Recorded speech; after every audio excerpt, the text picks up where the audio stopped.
to our continuing coverage of the North American LCS just for you. We're jumping right back into the action with Cloud9 versus LMQ, the two-time defending champs facing off against the new #1 team in the league. This is going to be good, Riv, and this matchup has given us some of our most exciting matches this streak. I don't know what he's doing. He's rubbing his arm. For Cloud9, they continue to manufacture wins, and they're now on a 3-game winning streak, which doesn't seem that great, but they did come back from a 5,000 gold deficit against Dignitas to win. And the game before that, they came back against Curse with some really good late-game team fights. So they are a team that can just manufacture those wins. Now, the 3-game winning streak is very respectable, especially with how competitive this split has been. But LMQ, they're on a 7-game winning streak, the longest we've seen this summer. Yeah, and most recently they took down Complexity, and once again in that game, Ackerman gave us a huge performance on Gragas. Of their 7 straight wins, Riv, Ackerman's played Gragas in 5 of those games and has an 8.7 KDA. I will be extremely surprised if Cloud9 lets him have that champion. Yeah, I would too. There's a lot of mutual respect between these two teams. And LMQ say they will have to fix the little mistakes if they want to even up the score against Cloud9. I honestly thought LMQ would struggle trying to get first place top 4 or something, but they've been doing really well. 我觉得这是一支非常完整的队伍。我们只在3场跟他们比赛之中，我们3场在前中期都掌握了主动权，都占据了优势。但是有2场比赛，我们最终因为一些个人的失误输掉了比赛。And I think it happened actually all 3 games against them. They snowballed an early lead and almost won the game 3 out of 3 times, but we won twice. 他们就是能把经济死死的咬住，就不会太崩盘。然后他总会就抓到一些失误嘛，因为这一些东西，就前期、中期的优势就没了，然后就给他们打回来了。I actually really like how LMQ plays. The way they play just puts so much pressure, and I believe that the way they're playing is the correct way to play. 如果说要跟他们打的话，到时候我们要选择一些在后期更稳定，然后让我们集体的失误要更少，这样的话我们才能确保我们的胜利。Very interesting words from LemonNation. The aggression way is the right way to play, he thinks. Is that the style they adapt to, or how does that work out? Both teams have really just been playing with their strengths and weaknesses in these games. Obviously, Cloud9 has been the better communication team, better late game, more experience, whereas LMQ has been beating them up in the early game where there's more action. Right, we'll see how it happens as we get into this one. Let's check out the starting lineups. On the blue side, it's going to be Cloud9 this time. In the top lane, it's Balls, Meteos in the jungle, high and mid, Sneaky at AD carry, and LemonNation on support. On the red side, of course, it is LMQ with Ackerman in the top lane, NoName in the jungle, XiaoWeiXiao in the mid lane, Vasilii on AD, and more on support. And we said it just a little bit ago, but we say it again, we think Gragas is going to be banned this game. The amount of Ackerman has been playing. It'd be interesting. Interesting. Or is it going to be taken by Cloud9? Balls could always take it. They have the blue side in this matchup. So in a sense, they could be playing a little bit of high-risk game here. They could. Who they leave up. Also, the Nidalee in the top lane for Balls could be huge if that's not banned out. That and Gragas should really just be on the ban list. High has been having some really good games lately. He's been able to pull out a few things that really turn the tables for the team and hasn't been getting himself into too many sticky situations that really puts the curve on Cloud9's winning situation. See what they have. There it is. Hey, we recognize that you're pretty good with this champion. Kog'Maw taken out of the game as well. Just take out the Trist already. See everything early. Lulu. Wow. Top lane love here. That is really where all-star players sit in this team. Very, very good strength coming out of the top lane. High caliber play there. Force ban for LMQ on Kassadin. That's one they knew would be in the 3. And now we're really, who gets the target? What composition did they destroy? Xian. It's a no-namer. All right. First target E-ban. Yeah. But it's not like NoName is a Xian mastermind. He has been playing it the last 4 games out of 5. Yeah, they love comboing that Gragas with it, whether it's because that or not. But yeah, and Rengar in the last one. I wonder. Alrighty then. So Trist is the first pick here for Sneaky. Braum up, everything really up. Whether they decide to go with Rengar, whether we see more Yasuo, because the week before this one in North America, he was banned in 7 of the 8 games. And there it is for High. Whoa. Hello for double lock-in. Top lane and mid lane. Yasuo picked blind. Immediately, yeah. Yasuo goes through. He's been banned up all day, and Tristana, that's going to be first time for balls here in the NA LCS. So often you see teams wait to pick their solo lanes when they're not super first pick priority level. Sometimes. But not all the time. I mean, Lulu's up as well. Those are these certain laners that you're comfortable picking blind. Yasuo typically hasn't been one of those, but for high, he is. I kind of like this pickup that Cloud9 did. LMQ's reacting now.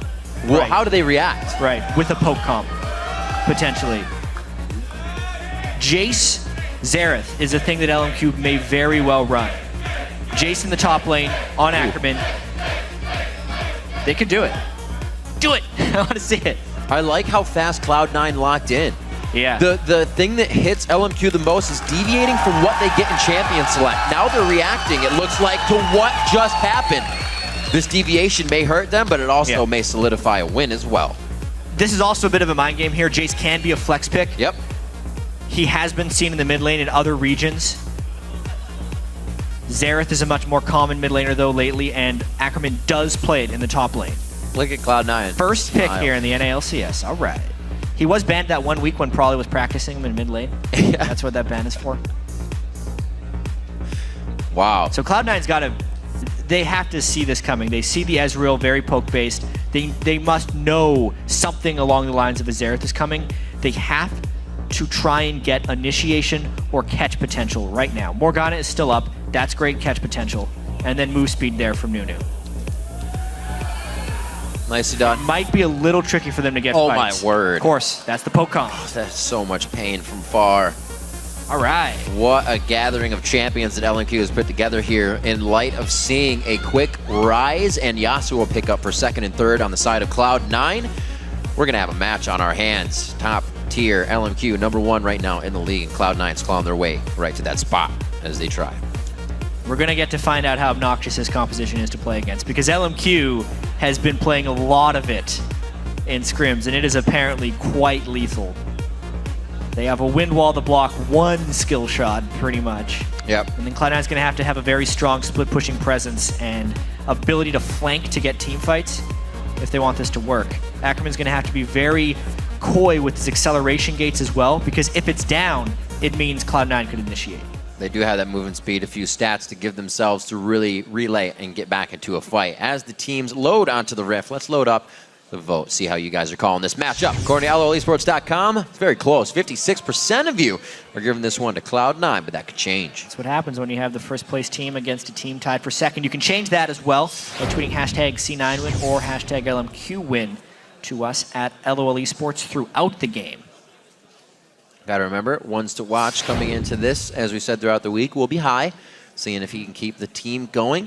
And now a question, as these comps come together, how can you quickly shut down a poke comp in that laning phase? What do you go for? What do you look for? I mean, laning phase, it's just like any other game for the most part. But if they're poke-based champions, you do just want to try and outfarm them and make sure they don't get stronger than you. Because the worst thing that happens against a poke comp is they get so far ahead that even when you engage on them, they beat you. So really, it's all about Cloud9 beating them to objectives or catching them in places where they can't run away.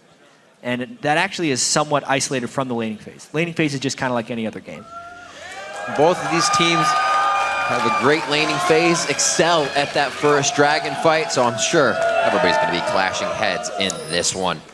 XiaoWeiXiao is known to have a very good lead at 10 minutes on his lane. High has let farm go, but not as much as of recently. Less roam from the mid lane has kept him there and fighting against the mid. We'll see if he can get a kill out of this in the early game. Meteos on Nunu, not the first time we've seen that. Got him. 5 gold. Yes. Definitely playing a bit of a timer game there. Yeah. Done. Definitely knowing when they're going to be coming around the corner. He wants more gold. Hey! Cash money's in the pocket.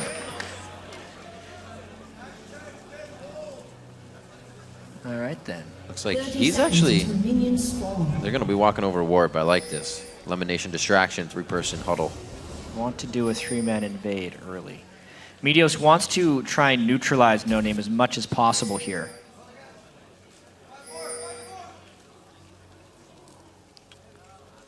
Full knowledge. Yeah. It's kind of like a gentleman's agreement. Lemon in danger of taking some damage, but not really in danger of dying. 2 for 3. Ackerman's walking They're really all wanting the way to do down. this delayed invade. It's because they keep seeing Meteos' posture in that ward that LMQ has placed around their own red. I think now that they've seen Meteos fall back, they're less inclined to go for the jungle invade. And with Xerath showing in the mid lane there it is. Little ward. All right, definitely going full in on this jungle invade. Doesn't mean Lemon can't put this ward, or even just land another binding. Look at the gold, 2.7 to 2.6. LemonNation making things happen early game. Money get paid. But with no lane swaps, this shouldn't actually have too big of an impact. Ooh, they actually might be quite late to lane. Nah, they'll be fine. No, he's not even pushing, because he knows he's going to push inadvertently anyways with the explosive shot, so they got to stick it out. Nicely done. We'll see if Meteos, looks like he can make his way over to that red buff. He should be fine. We'll start out at level 1s and see where the damage comes from. And high. Aggro! Whoa! What? Turret! That Hurts. first shot. Gotta have to watch out for that one. A barrier actually from XiaoWeiXiao. And instead of the heal. Ooh. Just on the coattails. Like the barrier. Much baiting to be had. It'll be better if he gets ignited. Wow. Yeah? And that's about the only thing it's better for. We'll see. Very difficult to play against XiaoWeiXiao. Want to harass as well as keep your farm up, but high. Doing a little bit of both there. Sneaking now up to the turret. Very nicely done. Taking out that LemonNation, trying to help. Tricky. And this is where Vasilii's going to want him. Not able to get too much of a gold lead yet, but they do have level 2s in the bot lane without any aggression. Whoa! Nice bit of damage they're going to get on high here. Kind of delivered that one to him. Saves his summoners. He actually is going to be out of lane on this one. Meteos a little too late there. You had the right idea, though. So no super early pressure by Meteos, in large part because of that late invade by LMQ. It really made Meteos go in a very specific route, which meant he could not disrupt NoName if he wanted to maintain 2 buffs on Nunu. So that was really well played by LMQ early game to get to this point. Looks like Meteos feels he's comfortable to show mid for this bit of experience. Seeing NoName back at his jungle, no problem showing the jungle mid lane if you're not going to get any aggression. So they're trying to just bide some time. And this bottom lane as well is something I really want to track, because I was talking with FLICKR earlier actually about the Braum versus Morgana matchup. Okay. And we so frequently see these LCS teams pick Braum, and then you always see Morgana picked as a counter. And almost all of the time, the Morgana seems to just win the lane. Being able to stop the stuns from coming out, and then also having the bindings to catch, just swing the matchup, yet teams continually pick into it. Yeah. Whether LMQ can change that is yet to be seen. I think teams are picking Braum because they feel like the team fight potential is just so immense that it's worth it. But the question will always be if you can get out of the lane even enough for that to matter. Had a Braum on LemonNation, but High is just leaving himself for the Yasuo ultimates. He really doesn't have anything else displacing for these. Meteos and NoName, a level 4 to a level 3. He's not having fun right now, trying to get back up, but he has the cool coat, both of them. Those are going to be in the jungle, farming it up. Sweeper gets it. Jungle Wars, won by Meteos so far. 19 to 13 in that CS, so he's making an impact, and he's going to make a bit of damage here. He's definitely going to have to burn something here. Left and rights to the face, great and stun. NoName returns that favor. It looks like he flashes in. Wow, High going very aggressive. Meteos could not connect that blast. Cannot get the kill. Extremely close to killing NoName right there. He pretty much had to burn all of his escapes, but the fact that he got the flash down of High means he might be making a return. Oh, hello. Lemon was hoping to kill NoName in the jungle there, actually, and also gets a ward in the process. One of the big things Cloud9 does when they're doing well is they always get a guaranteed result with a jungle invade with a chance at something more. So they sync up right there a potential kill on NoName with a deep ward. He wouldn't have even tried for that move if he didn't have a ward to place. And it's that instance as well. Most players would feel like they could go into a sense of security. You're not going to expect the support in your face. So I like that Cloud9 is always thinking on top of the game, trying to be where their opponents wouldn't expect it. And we haven't even touched on this top lane yet. It's a very unconventional matchup, Ryze versus Jace. Much squishier people than we are used to seeing, so there is some serious potential for death up here in 1v1s. Both these guys building a tier early should prove explosive. Cloud9, 65-35 as the fans staying behind them here as they are tied for second place, looking to move up. NoName back to the mid lane high with a good ward to the top side, but he doesn't have himself covered as well as LMQ does. NoName is absurdly paranoid with vision control this game. You can see with the Quill Coat early on Elise to get the extra ward from that item. Yeah, usually we're either seeing fast sight stones, the Wraith damage coming out from that, but this time the Quill Coat for him, he's still 10 CS behind as he's not making too many moves. Meteos starting to put some forward wards in to make sure. He wants that ward, but it's a little dangerous to take. Oh, he's definitely got a bad pinch here. Yeah. Unfortunate. Just gets one hit in. Knowledge it's really is there. this whole game, this whole mini game right now. This game has all been about vision control up until now. Whether or not Meteos can get ahead of NoName. The nice thing about this is even though they're having this vision battle where they're both just completely consumed with wards, it's in the favor of Cloud9 when they're doing that stuff. Balls though gets hit back. Doesn't hit the turret. Whoa! Throwing down the ultimate. Ackerman decides not to engage on that one and just a bit short on the powered shock blast. And just to get back to the jungle point as well, even though that top lane could definitely have action soon, it's in favor of Cloud9 because that's what Nunu wants to do. He wants to neutralize the other jungle as much as possible. So to make it so the lanes have an easy time, and then Meteos can make choices of where to go, whereas NoName is trapped into playing the Nunu game. And that he is. He is just waiting to find him in the jungle. This the ward there helps. But this is, like just like you were talking about, NoName has to deal with this when he gets to his buff. There's already a couple flashes down. They're all both on 3 sides. This should easily be Cloud9's. The smite goes over. NoName tries to get out of this one. Very dangerous situation. I thought for sure when he landed that tornado onto Elise, he was going to follow with an ultimate and kill him, but Hai restrains himself and they get out with just the red steal. They did get the red, right? Yeah, they did. He just used the smite on Golem. NoName did. Meteos grabbing up that nicely. It looks like they may actually have a bit of coverage for red here, or rather Dragon, but not to do it. Just get it set up. And they're definitely just trying to move themselves into LMQ's territory. They want to keep XiaoWeiXiao down and farm as much as possible, which is no easy task.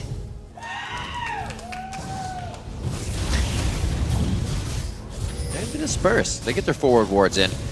Cloud9 just playing this one quite slow. Nobody's grabbed a definitive lead just yet. They don't exactly have a super playmaking team. Hai has to get himself in that position to get that ult going. So could be quite tight if LMQ does kind of gain any bit of lead, because that poke team is going to hurt. This will be a very interesting game whenever LMQ can start setting up their own siege.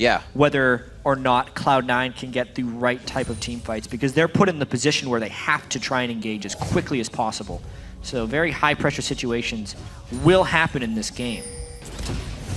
Interesting. Sneaky did this last time as well. The Infinity Edge straight. He was facing a Jinx last time. But usually we'll see the static shiv from people. He's going for the damage. And it looks like he's actually still leveling explosive shot. We'll see a Triss try to level up rapid fire and equal that with your Infinity Edge. Get all the max damage that you can. Static shiv, however, coming up for Hai in the mid lane, so that'll be expected. 85 to 92 there. XiaoWeiXiao farming accordingly. Keeping himself safe. Good aggression in this bot. They can't seem to get a kill down just yet. Definitely not coming from the junglers. They're just playing patty cake in the jungle all day. It's a good way of describing it. Yep. Here we go again. To chase Uh-oh, this might be NoName. a little bit deep. He might have to burn flash here. Causing chaos. Pulls everybody out of the lane. Flash kind of stinks to burn, but getting a few CS missed everywhere.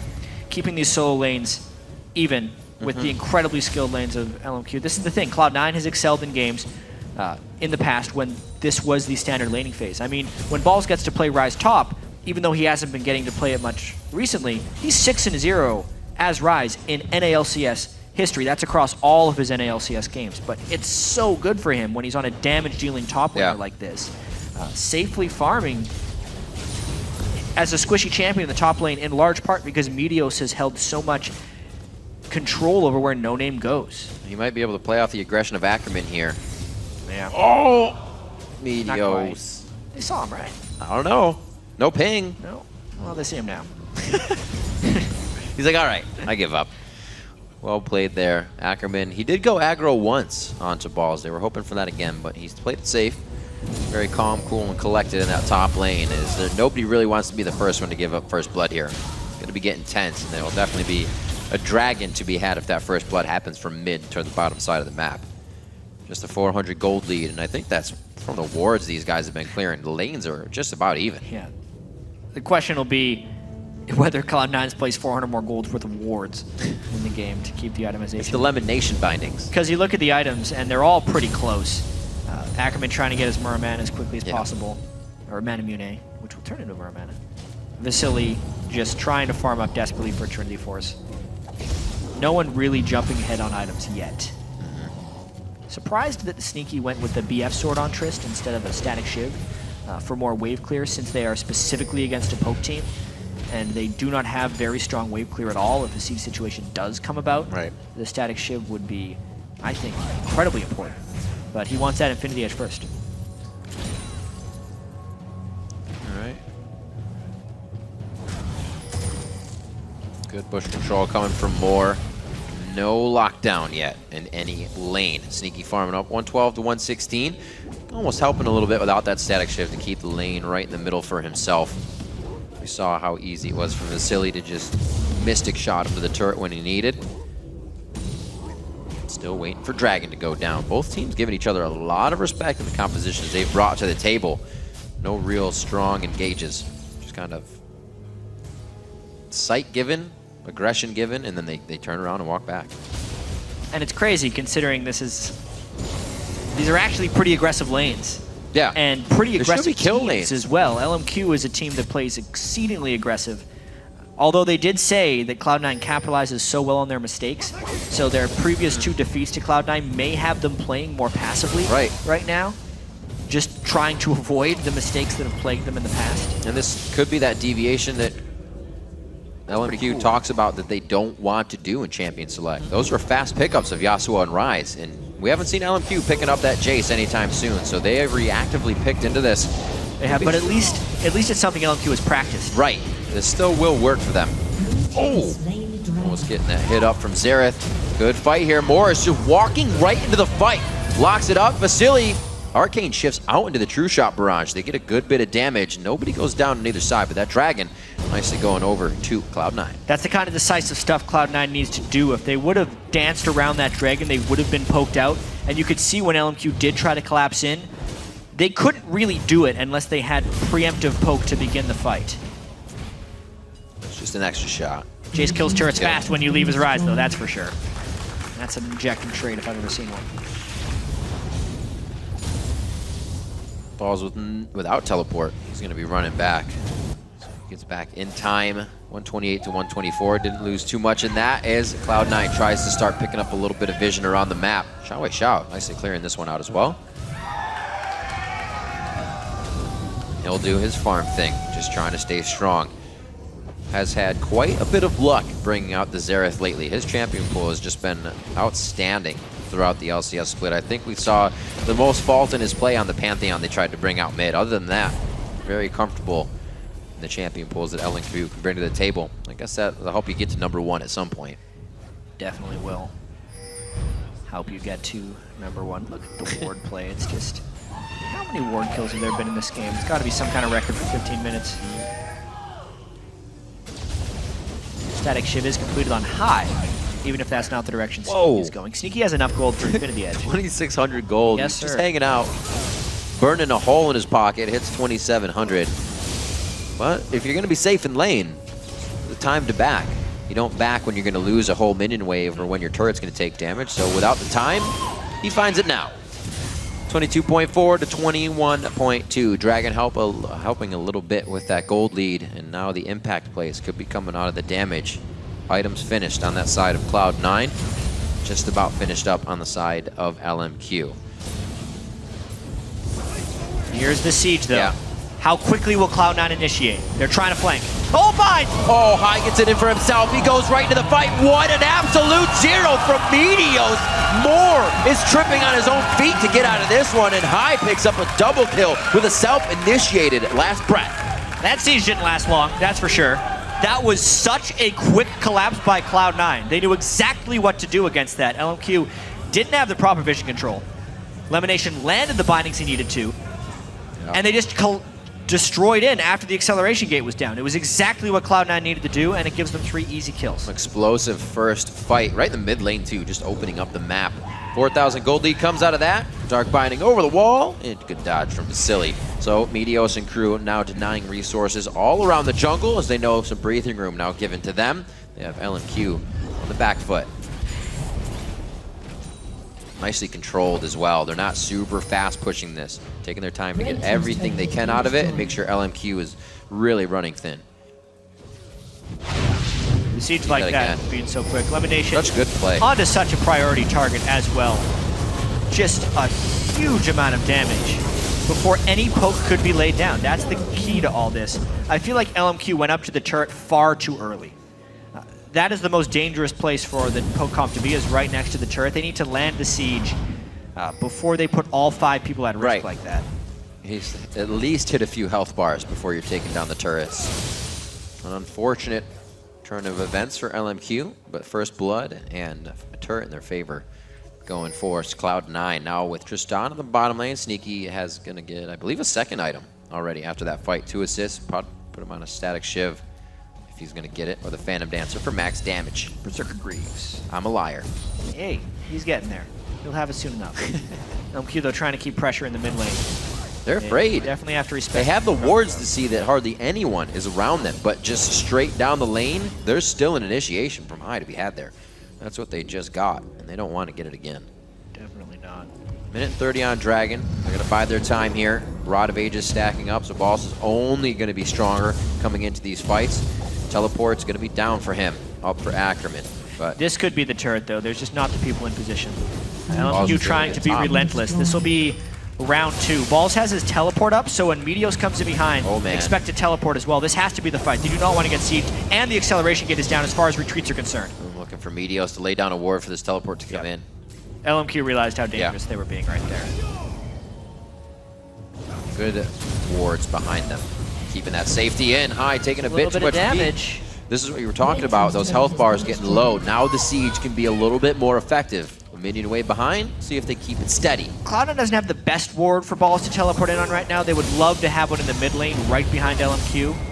So this is a little bit of a dodge battle right here for Cloud9 because they can't safely initiate, it seems. I was going to say they might try it with that gate down without the acceleration of being able to get out or in. Maybe Balls would hit his ultimate and fly in. He is starting to walk down, actually. Well, there's no great place to teleport. Right. So he's going to be coming through these wards. Too much damage for LMQ is getting really Dragon what they want out of this. As well. Look at Cloud9. They're not in any position to fight a dragon. Cloud9 has to make a very quick choice right here. Do they think they're strong enough to fight with High at half health? Yes, they do. Or do they realize that LMQ is a poke comp that can't actually run into them, and Cloud9 is just going to push right up mid lane? I think that's the smarter choice. And it looks like they don't have the wave, but they are going to have the positioning for it, causing LMQ to run all the way around these Exactly. LMQ is so long range right here, they'd have to go the very long way around. Finding getting on the outside. That's going to be a turret down. A lot of the wards right now wasted for LMQ are on Cloud9's side of the map, so if they can get a good fight here, they're fighting in LMQ's dark side. Shot from LemonNation, trying to just thwart off any bit of rotation. Dragon is going to be going over to LMQ for that turret. Really playing the game like that. They're going to just put it right out there for LMQ and say, we are testing you. Are you going to approach? It looks like they have just too much damage consumed, and then the smite from Meteos. 20-minute Baron going over to Cloud9 as they make a beautiful rotational play. What a fantastic call right there. It really seemed like Cloud9 was going to be content trading that mid-turn for the Dragon because that is the standard play. And even when High went up towards the top lane early, I just assumed he was going for the large creep wave, and I think LMQ did as well. They took a giant snake along the way. That was really nice, taking the Baron at 20 minutes, uncontested. That's actually, isn't that exactly what they did yesterday?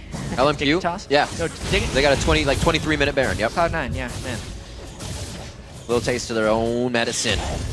NoName's trying to get himself back and readied into this one. He's a level behind. Ackerman, a level behind. XiaoWeiXiao 2 levels behind High. These guys are having a great game on the side of Cloud9. All catapulted by that one mid-fight.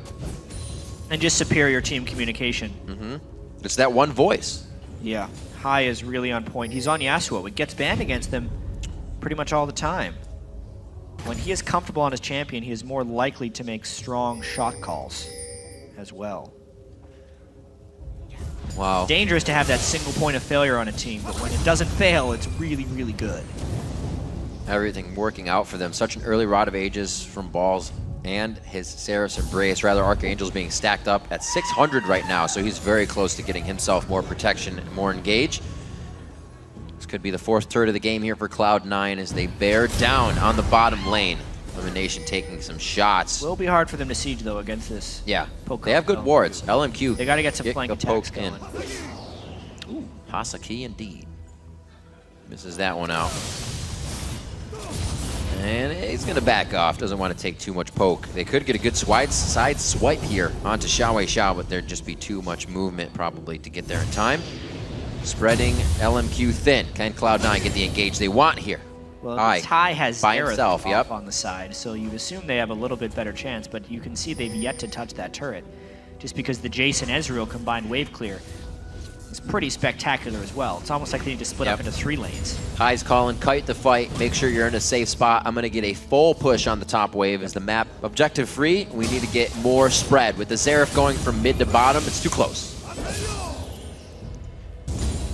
This game would also mean if Cloud9's able to win that they'd be within a game of first.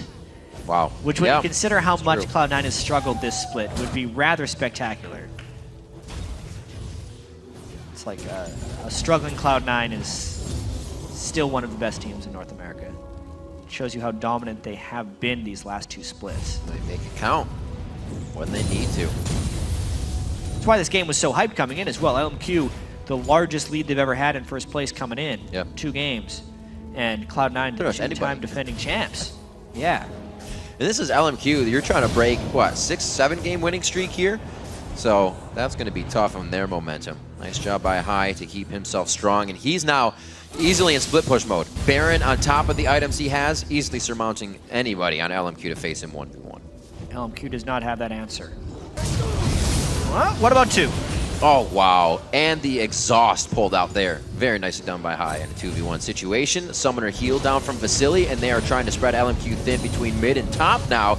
And now we have ball split push into the bottom lane. Yes, they're trying a 1-3-1, which is what they have to do. They have to push all 3 waves because LMQ's wave clear is so good. They can easily clear 2 waves. One with Daerek, the other with Jace. They have to be split even thinner if Cloud9 wants to push in. And they will grab bottom turret. That's going to be big once Baron starts to come back up. If they can break that all the way down to the inhibitor. This will be 2 in a row depending on how fast Balls is crushing down that turret. The bottom lane, Vasilii takes about half his HP from a shot there. Whoa, High, a little crazy in this situation. He is going to get out alive though, because look at this. More people to the party. Cloud9 brings the entire team. High makes a play. Everybody collapses in. That's how you pull off that split push play.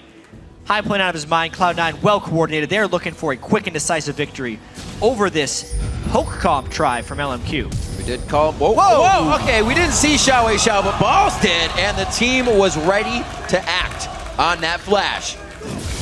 Minute 20 on the clock for Dragon, but 25 minutes in, 6-0 so far. A champion shutdown game for Cloud9. LMQ's looking to squeak back into this somehow. The thing about this from Cloud9 is how quickly they have just dismantled very assertive this LMQ strategy, and it's the assertiveness really.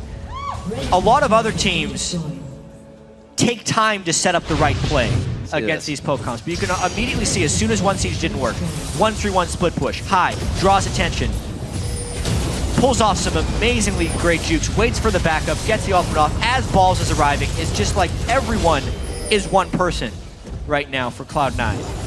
Previously, before that, he just bone exhaust and heal. It's like, you know what? We're not done. Mid lane. Huzzah! Black shield to make sure he can't get stunned on the way through. A step ahead of the game, even in that flash. I love the auto attack there from Balls at the end. Just got to get one more hit on the turret. So the map completely opened up to the front door now. Cloud9 can work around the horn of LMQ's base if they decide to. A little short on vision control here with the Dragon up in 10 seconds. The Ward Wars will be intense. Yeah, they're just going to push down mid lane. They do not want to risk going in against that lack of vision. Oh, they're just going to push it. They're scaring him off, though, because LMQ doesn't want to give up their inhibitor for a Dragon. They're the siege comp. If they lose their inhibitor turrets, they are done for. Yeah, definitely a game that Cloud9 knew they were playing coming into this as soon as they saw the poke comp come to fruition. And it seems like LMQ again having to divert from what they wanted in this game definitely affected their style of play. They haven't even gotten a kill. LMQ is the team to lose or half win a fight and then come back to keep it going. Not this game. They haven't had the chance. Definitely not. A strong game streak that they have, but yeah, like 7-game win streak.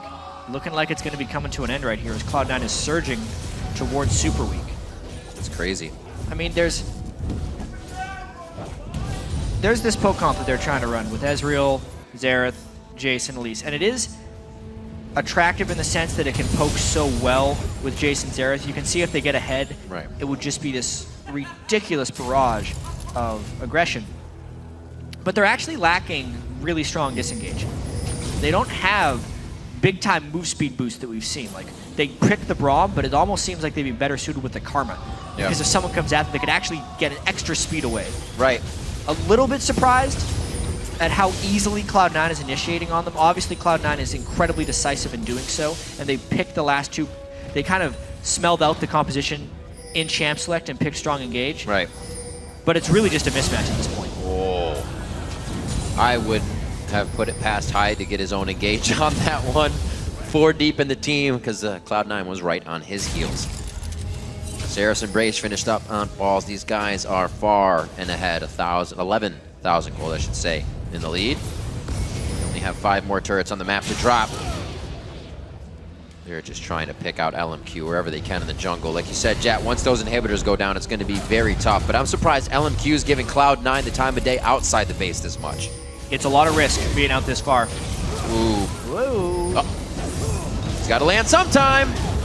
Good exhaust. But again, High continuously pulling off summoner spells from the LMQ team. And taking NoName to half health. There is a danger about LMQ knowing that Cloud9 is doing the Baron because they can throw so much poke into the Baron pit. That's scary. That's why Cloud9 is hoping they can actually catch a fight outside of the base right here. Them running away from LMQ right there kind of lets LMQ know they're on the Baron pit, but can they even make it through these 3? Oh, a great shield. They're going to pull off. High could get an ultimate for himself here. He has it up. They were charging it on Baron. They knock him out of the way, unfortunately, but they're still getting the kills on this. A nice shield, or wind wall, rather. There's a minion wave. Going. There's 1 dash. There's 2 and 3. NoName's going to be hit up. He has the Guardian Angel. Can he get Vasilii and the team to stay? Arcane Shift from Vasilii gets him out with the fast fingers. That's still 2 more kills, and the jungler down for Cloud9. They want to get this Baron. It's actually not completely solid yet because there's still a lot of poke they can get out here. LMQ is not done assaulting. I'd say the Baron helps a little bit more. If they can get this, they're going to be taking damage all the time there at these next turrets. But they're also going to be taking a lot of pressure here from LMQ. Baron. Oh, Balls look down to about 3,000 health. Balls coming in from behind, and that is going to be the TP. See you later coming in. Double kill for Balls. Baron gets taken down by Meteos, and Cloud9 gunning for the front door. Always with the flank attacks. They're not letting LMQ set up their artillery. They're just going right behind them and taking out the trebuchets where they lie. Very nicely played throughout. Consistency and keeping their eye on the goal. Cloud9 yet to make a mistake and falter with a death in this game. They're going to be taking down the first inhibitor turret 10-0. Now the inhibitor at a 16,000 gold lead. They are running amok, and it looks like LMQ will not be able to stop it. What an interesting turn of events we've had so far today. Let's take another look at this teleport. This time they had the back ward. LMQ was preoccupied with the Baron and war control. Oh, although wow. High and Balls knew exactly where they were going right there. Lemon's black shields this game as well. Yeah. So good. We saw EG destroy Curse. Yeah. Now we're seeing Cloud9 walk all over LMQ. Some very one-sided games today, that's for sure. Yeah. And Cloud9's playing it perfectly to get LMQ where they want them. They're only looking at that high initiation or dark binding catch, but they're making it work now with the teleports. Being in the right spot, the vision control is far, far in favor of Cloud9 right now, as Meteos walks over a ward. But it looks like LMQ is making one last stand. With that Baron down, this is going to be the lane they want super minions in, says Cloud9. And that's the way it's going to work. And they could still do a 1-3-1 if they really want to. They could still split up in a bunch of different directions. They would want Yasuo in the mid lane, Balls in the top lane once it teleports back up, and the other 3 in the bottom lane. But they might not even have to wait that long because they have that back entrance, or it's the front door that they've taken down. Yeah. They can get inside LMQ's house, basically, and make it so they're not able to set up shop. Which is exactly where they're approaching. What an interesting way to play it. Usually you'd be yelling at your team, stop pushing the push lane. Get out of the push lane. They need a way into the You're base, right. though, so LMQ can't set up. And LMQ is going to have to let them walk through that front door. They're helping the super minions get in position. And we have Sneaky on the bottom side as well with a bit of that support. It feels They're like at gonna this be able to point, get to LMQ can't even win a 3v5. it. No. In a lot of ways. You could see it when they're approaching the Baron Pit. Like, they almost died without Meteos or High there. That turret's done for. Yeah, you said it in the beginning of the game. If LMQ fell behind, this was going to be one of the hardest games they've faced in the NA LCS Summer Split. And the next inhibitor will be going down. The brute force of Cloud9 just utterly too much for LMQ to handle. Yep. They're going to be going for inhibitor number 3. The minion wave is, of course, cooperating. Cloud9 set it up that way. LMQ needs to try and fight, but they can't really initiate with their tools right now. And a great use of wind walls as well to shut down the attack that would come from the siege. I think it might be the first time we saw XiaoWeiXiao ult in this game. He hasn't had the opportunity. He wants to use it to secure kills. That time he picked up a few minions. 10-0. Cloud9 looking for a shutout. Will LMQ be able to squeeze out a kill here? High goes deep. Will he die in the fire? He is burning right now, but somehow he's got some fire retardant clothes on, and he stays alive. 12-0. 33 minutes on the clock. The Nexus in the eyes of Cloud9, and so is the win. Whoa. 33 minutes to dismantle the #1 team in the North American LCS. What type of momentum will that mean for Cloud9 heading into Super Week?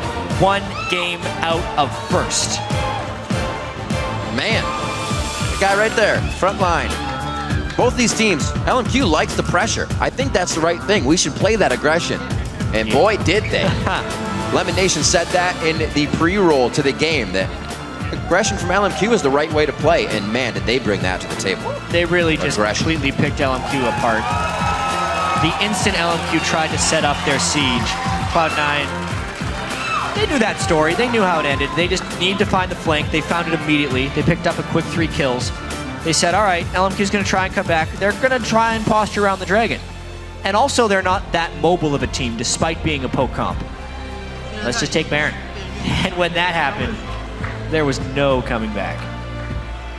The Yasuo pick getting through for high-paying dividends in this game. And we've seen it more and more as mid laners feel confident to execute their own initiations, and he did so as well.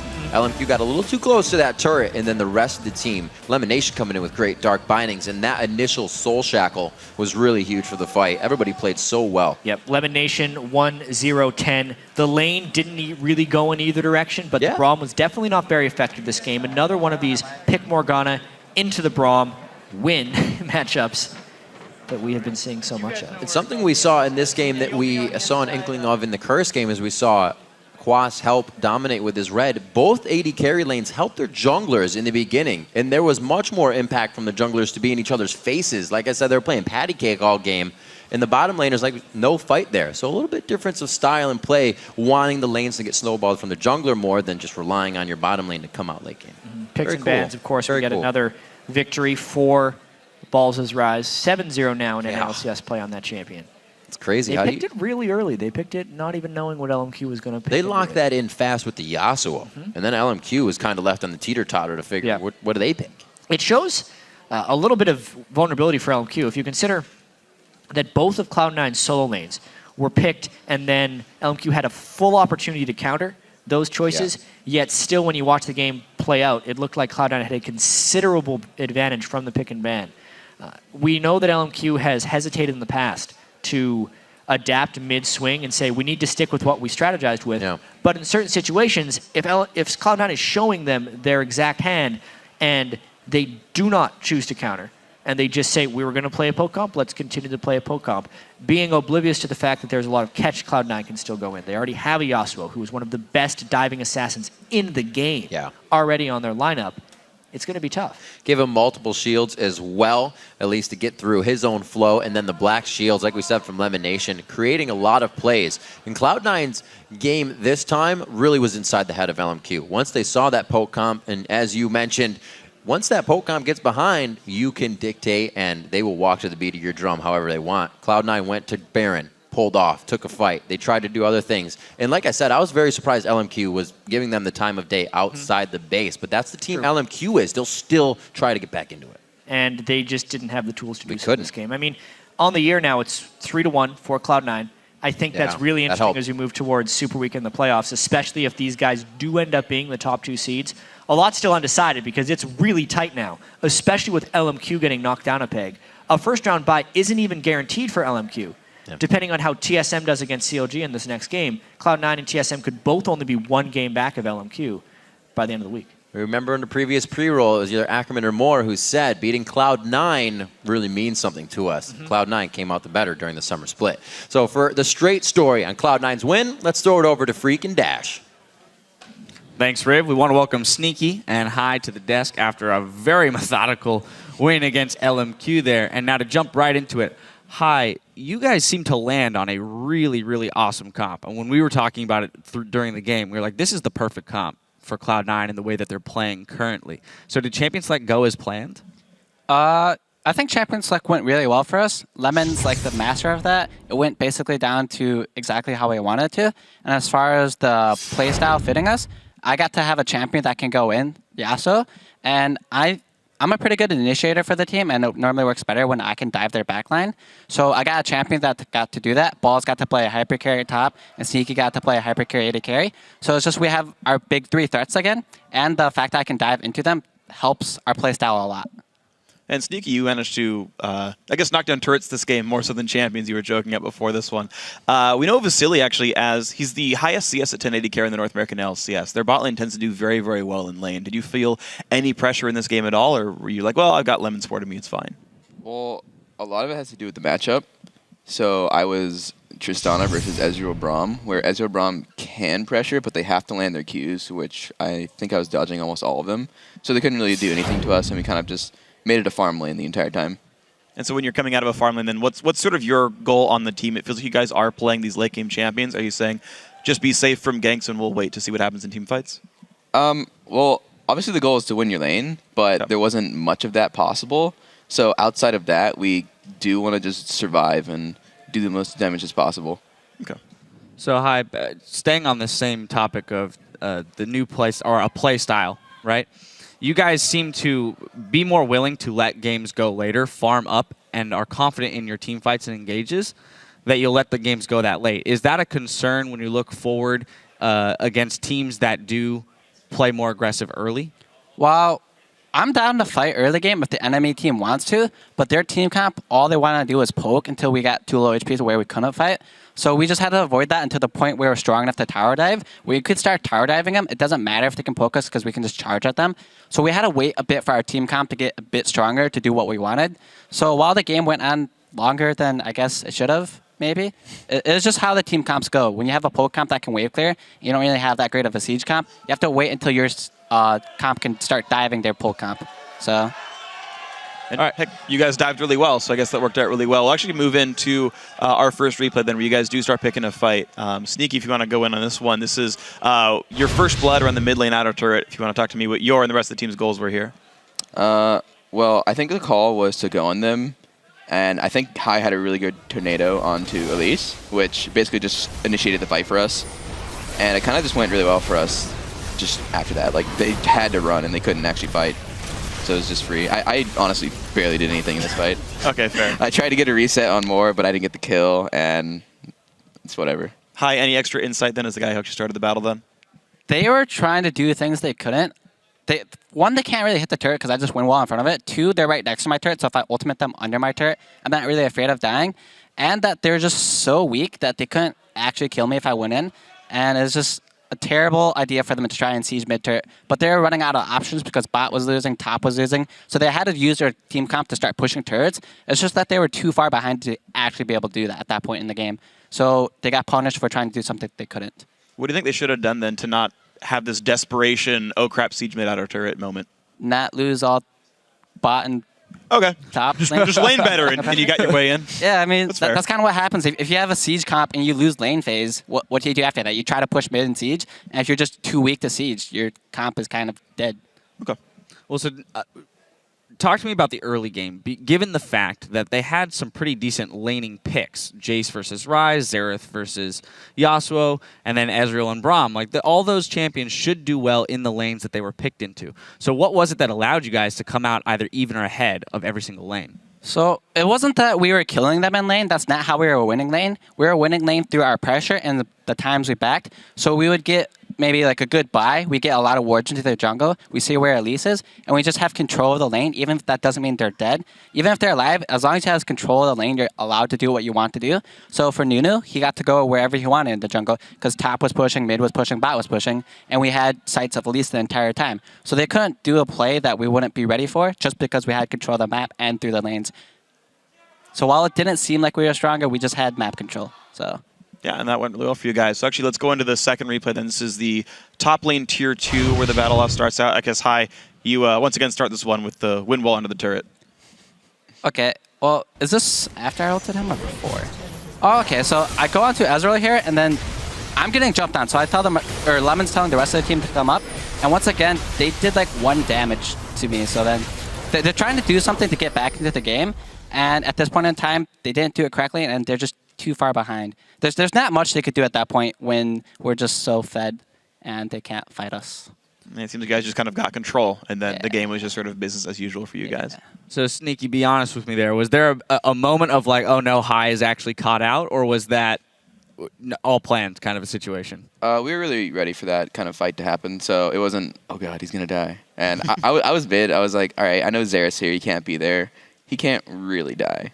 So there was no worry.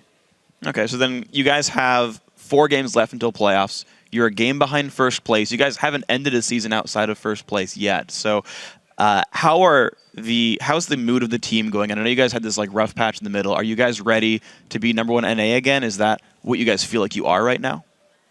Well, the mood's gotten much better since our rough patch, obviously. I think everyone's in good spirits now. And whether we're first, second, it doesn't matter. We just want to be happy with how we're playing. And I think we're playing better as the week goes on. Our practice is getting better, our morale, attitude. So just everything's going the way it should be again. So even if we don't end up first, I think everyone on the team will be happy with how we're doing just because we're playing better as a team. So whatever happens at the end of the split, as long as we're happy with our own performance, I think we'll be okay. Sneaky, you guys going to Worlds? I can't answer that. We're not there yet. Okay. Yeah, you got to let the play determine that, Freak. You got to show up on the riff. Talk with your mouse. You have to tell us. Yeah, you are the analyst. Yeah, Freak, do you got our back? I think you guys look strong enough that you'd go to Worlds. All right, thank you. I think you guys are top 3 right now. Thanks. All right, thank you. Yeah. All right. You're so kind. Well, gentlemen, that was a fantastic win. You've closed that gap on first place, if anything. So best of luck in the coming week. And we've got more LCS matches coming your way. After a quick break, Team Solo Mid will face off against their oldest of rivals, CLG, in a game that will settle things once and for all, at least for this week. We'll be right back.